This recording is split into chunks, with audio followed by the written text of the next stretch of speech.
Hello mga beshi! Welcome back sa another mini vlog. At ayun na nga mga beshi, maaga akong gumising ngayon dahil nga papasok ako sa trabaho. Tendera na naman ang beshi niyo for today's video. Pagpasok ko nga din sa tindahan ay syempre for the work muna ang person at for the sipag-sipagan na din. Kapag nga ganitong Martes ay madami ngang customer kaya naman hindi ako makapag-video-video. Alangan naman unahin ko yun, aba naman baka magalit ang amo. Pero dahil nga feeling vlogger ako, ay naisingit ko pa din ang pagbibideo. Kahit nga paminsan-minsan lang ako napasok din sa tindahan, ay nai-enjoy ko naman. Syempre, bukod nga sa may sweldo na, nakapag-content pa, o diba?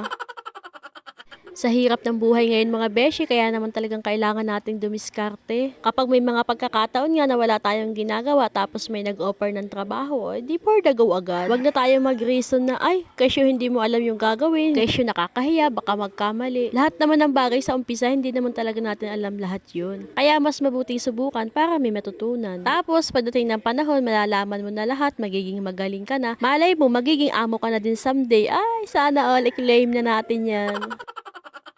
Sa mga puntong ito mga beshe, nagre-refill lang kami ng mga stocks at hindi nga namin namamalayan na hapon na pala. Napakabilis talaga ng oras ngayon mga beshe. Pagkatapos nga namin mag-refill ng mga stocks din ay ito namang lubid ang inayos namin. Diyos ko puro, dahil kainaman na rin, nagkabuhol-buhol na nga, hindi nga namin alam kung paano ito aayusin. Hindi na talaga kami magkaintindihan diyan at bukod nga sa biro ay napakahirap talagang ayusin. Ang goal nga namin din ay maayos namin ito bago pa nga dumating ang aming amo. At Diyos ko nga mga day, dumating na nga si madam ay hindi pa nga din namin ito naaayos.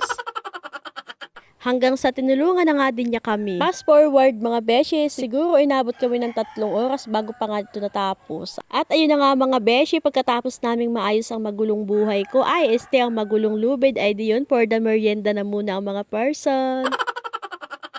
Talaga naman, pinawisan ako doon ng bahagya. Buti na lang tinulungan ako nila ate. Kung hindi, talaga namang iyak-iyak yata ako doon. Nandito na nga tayo sa exciting part mga beshi. Siyempre, kapag may trabaho, may sweldo. Thank you!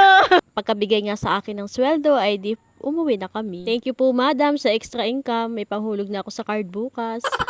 Sa mga puntong ire naman mga beshi, ay naganda-gandahan naman ako.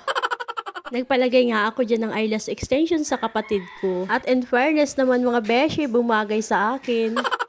Yan na nga ang inasabing tiis ganda. Tingnan nyo naman, maluha-luha talaga ako din eh.